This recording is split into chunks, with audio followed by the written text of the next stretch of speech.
What wrench did we get thrown today? Yeah, what's this about? Part of when we were listening to the president speak, she was talking about that everybody is covered. They cannot come back to any real estate company Right. that makes less than $2 billion a year Mhm. uh, is covered, and Right. therefore they don't have to worry about this thing. Well, the DOJ today just says, well, Yeah, you do. not true. We're going to leave it open, Uh-oh. and they can reopen the investigation into NAR. That's the appeals court ruling that. So the impact on that is we've got an implied settlement without it being settled. We're still in the middle of where are we going? We do know that the rules are changing in mid-July, that, sellers will not be paying buyers commissions anymore. Buyers going to have to negotiate the commissions. Where's that money going to come from? The biggest boys are still not covered. That's number Right. one. Absolutely. Number two, they've literally now said, let's be honest, deep thinking here. Guess what?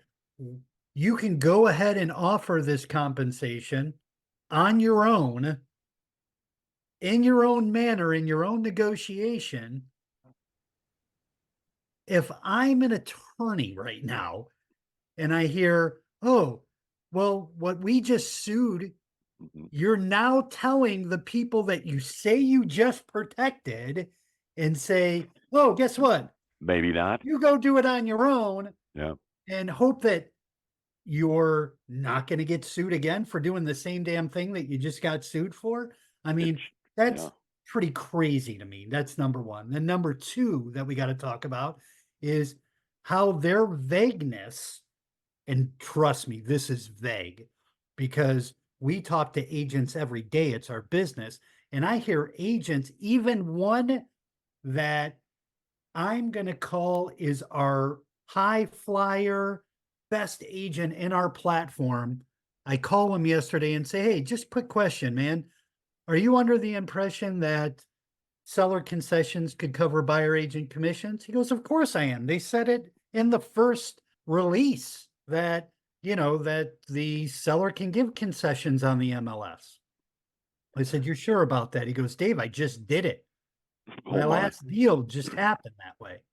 I Wow. go, okay, well, just out of curiosity, I'm going to send you a quick video from Chief Legal Counsel of NAR saying that's not allowed. He goes, You what do you can't mean do not that. allowed? He goes, they clearly say seller concessions can be on the MLS. I said, well, seller concessions can, but it's got to go to the buyer. It can't go to buyer agent commissions. He goes, are you kidding me? I go, nope, sent the video over to him. Offers of compensation could continue to be an option consumers can pursue off MLS through negotiation and consultation with real estate professionals.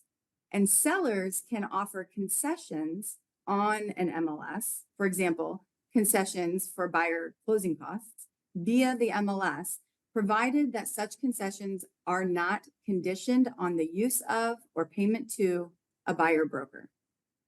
Now, when I look at some of these forums, I see agents say, well, don't worry, put 2.5 to 3 on the buyers, uh, uh, the buyer agreement with the buyer in our representation agreement, because we'll get the seller to cover, 1.5, 2% of that on concession. So even the forum out there now believes that there's this crazy rule that's going to allow them to do it. It's I've so been a interesting. mortgage banker for 27 years. The last thing I want to hear is that seller concessions are going to pay agents when my technical buyer needs the money. And I know that in the video, they said they were trying to negotiate with the VA to allow them to do that. You want to explain the impact on that with loan officers and the VA buyers? How unfair. Here So, we got our servicemen that are serving our country, dying for our country, and now they might get blocked out from buying a home. yeah, it's crazy. I mean, it's insane, and the rules are going to have to change. I'm all for a veteran not having to pay certain things, like even with First Community Mortgage, one of our strategic partners, they don't charge veterans underwriting fees and appraisals. And, I'm all for our veterans getting all of this. But how do you say to our veterans now, up, you know what? if you want to buy a house, you're going to have to tell your agent you can't pay them to show you a home. I mean, that's extremely difficult. How will buyer brokers get paid now? So we've long believed that it's in the best interest of sellers, buyers, and their brokers to make offers of compensation. Unfortunately, though, using the MLS to communicate these offers of compensation will no longer be an option. So offers of compensation, while they can continue to be an option that consumers can pursue off MLS through negotiation and consultation with real estate professionals. The types of compensation available for buyers brokers would continue to take multiple forms depending on broker-consumer negotiations, including but not necessarily limited to a fixed fee commission paid directly by the consumers, a portion of the listing broker's compensation. Compensation would continue to be negotiable and should always be negotiated between agents and the consumers that they serve. So Kevin, I have a few financing questions for you. First, what are interested party contributions? Yeah, interested party contributions. There's something that we deal with regards to Fannie and Freddie Mac and FHA. They specify limits on how much a seller or broker can contribute to the buyer to pay for services typically paid for by the buyer. These payments are called interested party contributions, IPCs. So is compensation paid by a seller or listing broker to a buyer broker considered an IPC? The answer is no. The agencies exclude fees that are traditionally or customarily paid by the seller from IPCs. What about VA loans and the prohibition on buyers paying commissions directly? Yeah, this is a question that we've gotten a lot, and obviously it's a concern for us. The VA has not addressed whether it will change its requirement prohibiting VA buyers from paying the commission. NAR has engaged with the VA on this issue, and we remain committed to working with the VA so that veterans are not left out of the market or forced to consider alternative loan products. So the beauty of, because we have the commissions built into it that goes inside the purchase sale agreement. So we've got the answer even to that question about it. Here the NAR is saying, well, we don't know what they're going to do. We don't know how they're going to buy it. Well, they come buy a home from Easy Real Estate Offer, they're getting financed. It's not going to affect them at all. And guess what, buyer agent that's showing the VA the home, you're getting paid without negotiating, without doing anything. Right. Yeah, correct me if I'm wrong, Robert, but nobody can go put an offer on a house on Easy Real Estate Offer unless they can show that they're financed to be able to pay what they're saying they can pay, correct? I mean, you can't make an Absolutely. offer without that, right? So buyer agreement solved, and you can only come to the table that way. Otherwise, you're not in the game. There's nothing to worry about after the fact. The price is the price. That's really great. And for all the people that are out there saying, well, that's not the case, that buyer's premium has to be shown. The bottom line is down payments are based off of contract price, period. That's how it works. So if somebody is an FHA loan and the contract price says 200,000, they put down 3.5% of 200,000. If they're a VA buyer and the contract price says 200,000, they put down 0% of 200,000. This is basic stuff that's. So Dave, let me ask you around. this, box up.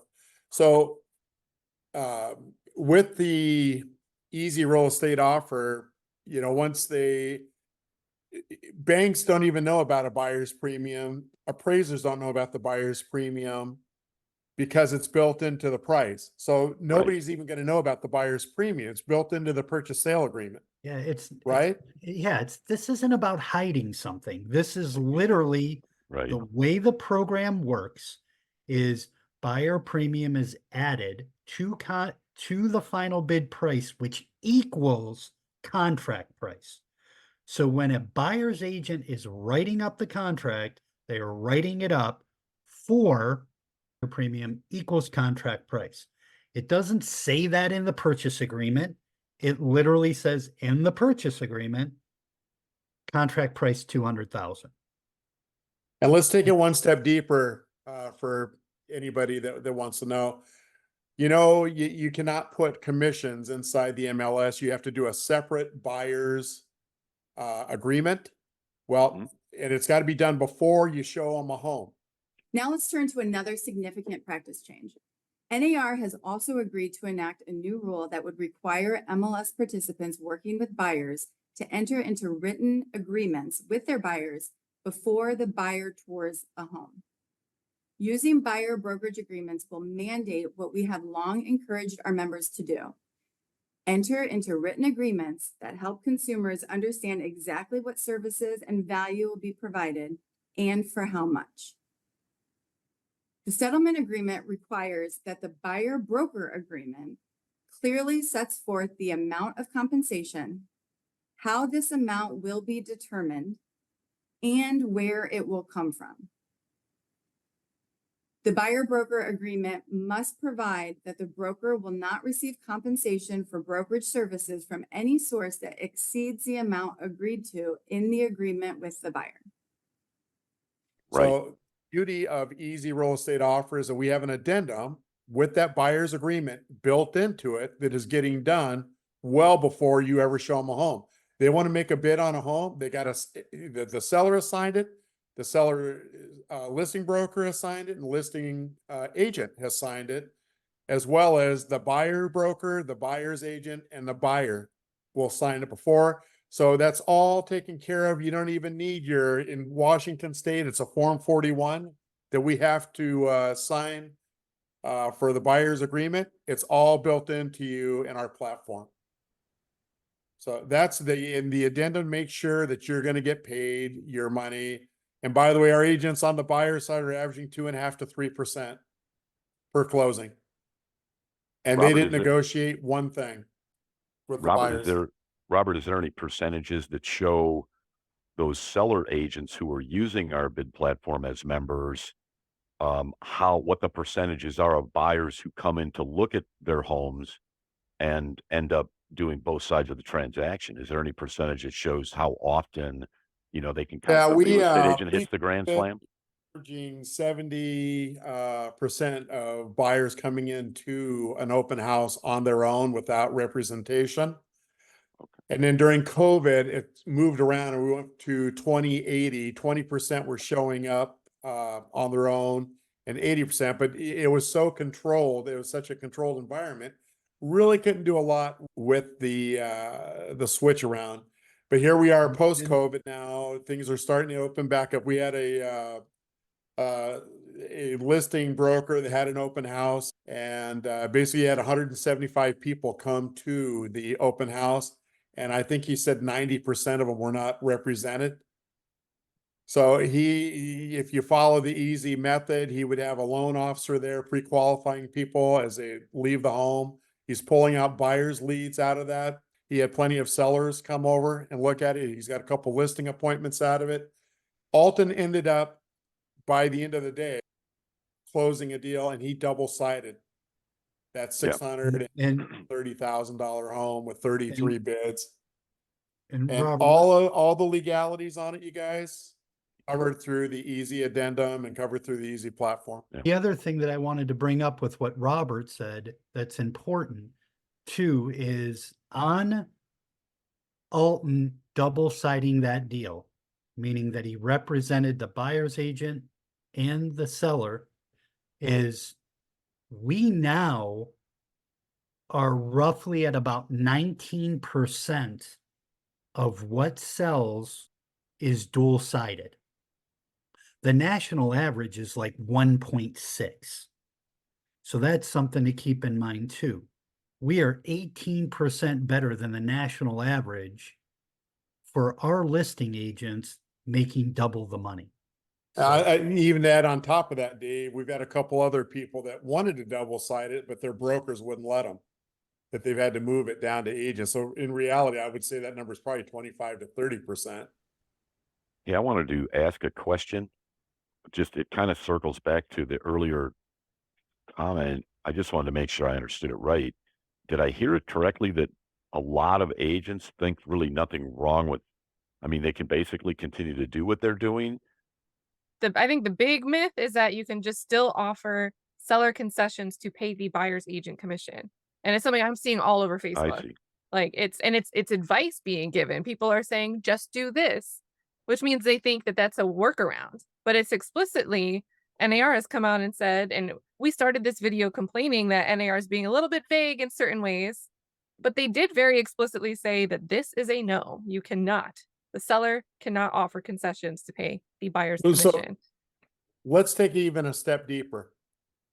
What they are saying is, you know what? I'm gonna protect myself, the Myself. NAR. And I am going to put the onus onto you, Mr. Agent, and you, your broker, for how you guys decide and negotiate the commissions.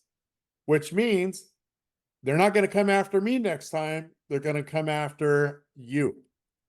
I think that's a great point, Robert. It's shifted. It's no longer on the people that are paying out big money. They're writing the documents that keep them out of jail. Those of you, those of us who might be out here selling real estate are going to say, well, if it goes wrong and that advice isn't correct, every buyer that I've represented could come back at me. I don't know how I would pay that. I'm thinking that's kind of what's happening here. Am I thinking that right? Well, yeah, and I want you to think about this too. How much do you think that their general liability insurance is going to go up right now if you're a real estate agent? That number is going way up, I promise you. Because most of these policies, and I'm not going to lie, Robert and I just did it. It doubled the cost of our insurance to cover legal expenses only. That was Wow. just to cover legal expenses. Now you're going to see these general liability policies that these agents are doing. It's going to be the next domino effect. The insurance companies are going to run scared. And when they do that, they do what? They raise rates. Would you get question? Would Yeah. your guys' opinion be then that with this, we started out kind of with that announcement today, which was kind of startling, right? All of a sudden it's been reopened. Here's the real estate industry is upside down right now. Agents are frightened, brokers are frightened, but yet the only thing that agents and brokers know is the thinking that they can depend on the National Association of Realtors to come through this with flying colors. Well, it's very evident they're not coming through with flying colors. But what is evident is our platform. If the NAR and the MLS were using our platform, would have never, ever, ever had anybody suing them. Our platform is ahead of these lawsuits. So, Mr. and Mrs. Real Estate Agent and brokers, what you need to do is you need to formulate a plan. What are you going to do? And it doesn't have to be with us, but what are you going to do with this new way of doing real estate? And all we can say with 400 members and we're closing 10, 20 homes a month on our platform, it's working. It would never have been a part of the lawsuit. And we make sure the buyer's agents are getting paid what they deserve. The brokers are going to bear a lot of responsibility into this thing. You use our platform and you're going to be absolved of a lot of responsibility. It's obvious right now. There's I guess you'd call it the scramble or the thought that maybe nothing needs to happen. And yet the National Association of Realtors itself, their basic advice, as I can tell, is you have to be a better salesperson now.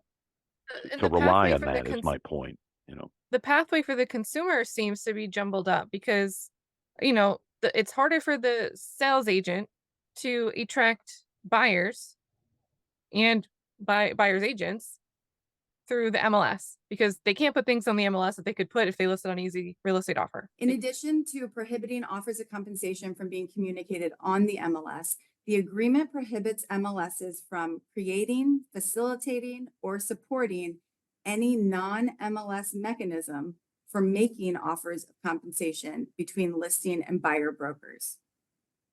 However, the agreement expressly provides that realtors may display offers of compensation to buyer brokers on their own websites for their own listings.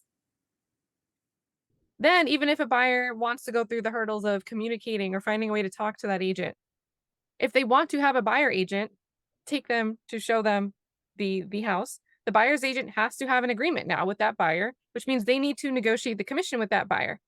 But now there's all these hurdles for the buyer's agent to negotiate their commission, because they can't just call the Well, listing agent and be like, hey, there's seller concessions listed. There's something listed on the MLS. I already know what I'm getting into. This just time goes on. And what happens if there's a hot house on the market and a buyer who's interested needs to wait for their agent to go back and forth 24, 48 hours? What happens in that time? And I'll give you another problem that you have as a buyer agent. When you come to terms with your buyer, and let's say it's 2%, right? And you bring them to the Easy Offer platform. And our listing agent is paying you 3%. You don't get 3%. Because you've already agreed the 2%. So according to, again, NAR, you can't change that agreement and make it 3% and make yourself more money. You have to take what you negotiated. So that 1% would have to go to the buyer. So now you've shortchanged yourself as a buyer's agent, right? And then I had one agent yesterday that said, Dave, yeah, I saw that. It's crazy. I'm just going to make sure that I put 3.5% on it. Okay, well, I'm glad you're confident of that, because you might have a buyer that says, guess what? 3.5% is too much. I can't afford you. And you just lost your buyer. Or if they're fine with that, but then they have to bid competitively on a house that they really want. And then now that 3 to 3.5% would box them out of buying it. And the agent can't turn around then at that point and say, you know what, I'll take 3% as a buyer instead of 3.5. So that way you can afford to finance this house and pay your down payment. They can't go backwards that way either. Correct. Which I'm sure, I want to be clear, I'm sure there's buyer agents that would say it's either this, I'd be willing to take 3% rather than 3.5, because that's better than no deal at all. I want you to get this house. I want to get paid 3% versus nothing, but they can't even change it anymore. So how does that help? How does that help the consumer? It's bad for the agents, but how does that help the consumer? Yeah, I agree. Well, I The think again, salesperson too, both sides, the seller and the buyer. Like it just seems counterintuitive. What's interesting when you say that, Kat, what's so interesting to me is that takes us right back to, why did the lawsuit happen to begin with? It was because buyers and sellers of homes were not seeing what was going on in the deal and got unhappy about paying out dollars to people that they had no control over. I mean, that's ultimately what happens to the consumer. And now the Department of Justice says, no, the person who owns the asset is the one who is the commanding position of selling a home. And the rest of the market has to adjust. Even NAR says so on their own site. You got to adjust. You don't have to, but I suspect that'll be problematic. 7 years ago, when we brought this site into the public, one of the things that we wanted to do is create a site that represented consumers and agents better than anything out there. So by doing that, we came up with a 100% transparent bid site where the buyers, the sellers, and the agents all get to see live bidding on the platform. Buyers can decide when they want to stop bidding. Sellers can say, you know what, I want to take that bid and that's it. And then the agents don't have to play this highest and best game and all the stuff that they have to pay now. So if we know that what started this lawsuit for the last 2 years, MLS and National Association of Realtors are coming out, we need better transparency on all MLS proceedings. And we also need for our commissions to be negotiable. No more price fixing. So we built this thing 6 years ago for that exact reason. Never thought 7 years later that if every real estate company in the world was using our platform, there wouldn't be any lawsuit. Wow. There were never price fixing on our site. We're 100% transparent. The agreements and the transparency and for the buyer, the seller, the commissions are all done pre-bidding. So everybody's agreed on it before they can make a bid. And here we go, 7 years later, we have the answer to this dysfunction in our industry. Yeah, Rome wasn't built in a day. And the one thing that Robert and I have found since we started this is unknown is scary. So even people who came in and joined right away and said, "Oh my God, this is the best thing since sliced bread," literally bought the course, came in, and then said, "Holy shit, I don't want to be the first person to use it." They literally were terrified to use it. Literally were terrified to use it. Early innovators. Alton is a perfect example. He'll tell you, I don't know why I didn't start this a year ago when I joined you, Dave. I'm an idiot. I can't believe I didn't start this earlier." Now the fear went away. Now that he's done it, it is the greatest thing since sliced bread to Alton. Yeah. Donnie Bennett uses his whole business around it. These are agents that do volume that said, "Oh my God." Oh, sorry. Go ahead. Oh, go ahead. What did Alton make on his first deal? 608 was what he accepted, and he got 6%. Yeah. So what is that? What, 36,000 36, roughly. 37,000. Boy. Yep. Minus our fee. Yep. Oh, He's and happy to pay it. Happy to pay. that's amazing. Yeah. I think it's a great story for the consumers too. When you have 150 people show up interested in doing it, this seller, they've decided to list this at these terms with this buyer's premium built in, and we're still getting these bids coming in anyway. I mean, you have to sign off on all that before you're registered to be able to bid, and we had the bids rolling in. So the consumer understood it. They might not have understood it 6 years ago, or might not known it even existed 6 years ago. But when you have that many people showing up and bidding, the consumers are understanding it. And think about who won in this thing. So the seller ended up taking the third highest bid because it was cash with a 2-week close, no Third or second inspection. highest. It was 608 versus 613. It was third. Third. They agreed to pay a little bit more to get up to the second best bid. So it was Okay. actually the third highest that ended up meeting the second highest to get the deal. So again, think about this. Seller has the right to accept, deny, or negotiate any bid, right? They negotiated it a little bit. And then Alton had the luxury of, it was one of the people that weren't represented. So now he had gotten both sides of the deal. The buyer was ecstatic because they got it for a price they were accepting of it. The 6% buyer premium meant nothing to them because they looked at it as a whole cost of what it would take me to own the property. So they're ecstatic.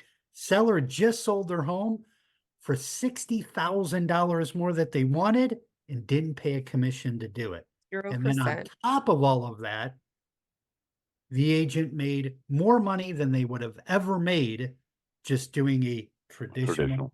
Simple listing. The other thing I want to state about that too is, you know, a lot of people that are reluctant to do anything, we've got such great training after you get involved with the program and become a member.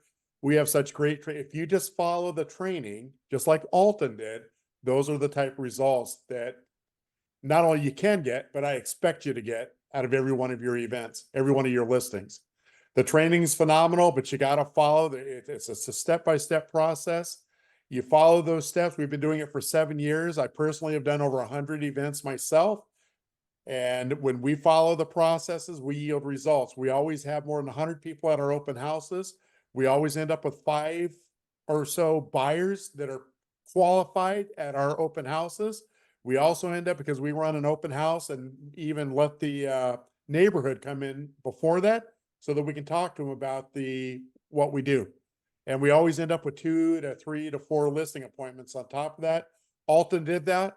Not only is he double siding, making 37, 38,000, he picked up another, I think 7 buyers or 9 buyers, I think he said, and also has 2 more listing appointments on top of that.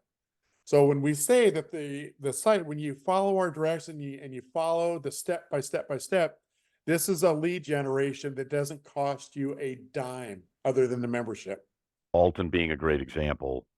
The platform is an outstanding way to accomplish so many positive competitive advantages for a real estate agent. You can still list on the MLS, right? Simultaneously as putting up a bid. You could still do that, correct? You could still advertise and do all of the things that you like doing. And the seller says, holy cow, I would never personally ever sell a home again. And I think I've done 5 in my life of my own. I would never do that without using, my houses will be on this at some point. Because I understand how I can win. I can win twice as many ways as I could in a traditional sense. All right, so the NAR, I'm sure all of us that belong to the association are getting bombarded right now with you must to put a home on the MLS, and for you to make an offer on that home, you must get certified on the designated buyers course before you can do that. Right now, our NAR is charging half price. Fee is going to be $12.50. There's 2 classes you have to go through, and they are going to sell them for half price up until the middle of July. After July, the price doubles. So my NAR is making us do that. I'm also licensed in Ohio. Ohio, they're giving you 30 days to get that designation and not charge you. But after the 30 days is up, they will start charging you. And so that's, my opinion, NAR needs to make money. So they're going to utilize anything possible so that they can sustain themselves and they can stay in business. So with our program, you guys, we've got the addendum set up for you. The buyer's agreement's already agreed to by all parties beforehand. Making an offer or a bid on the Easy Real Estate platform. You don't need the designation. Every time I talk with you guys, I learn another new advantage to the platform. Like, it was a light bulb at first, but now it's like every time there's another light bulb. So, Well, Real estate agents, I would encourage you to check us out. yeah, This does provide you a business plan to stay in business through these precarious times. I know right now, the stats I've seen, they're projecting 60 to 70% drop in real estate agents over the rest of this year and next year. You don't need to do that. You can come onto our platform for a remedial price. We'll get you trained. We'll get you on there. In fact, our training is even guaranteeing you a close. We're going to walk in, hold you all the way through the training until you close that first deal. wow. And one commission, we don't even take a tenth of that commission. So we want to be partners with you. We are offering this program so that you can take this right now and you can put it in your tool belt, but we can take back real estate together from the tech companies and from the people that sold us out. I'm sure you know who we're talking about. consumers are looking for you. They really are. Exactly.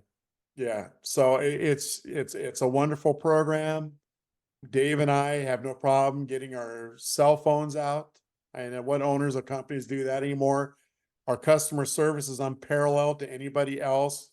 Our customer service department, we're only open a certain amount of hours, but they are a 7/24. We actually answer the phone.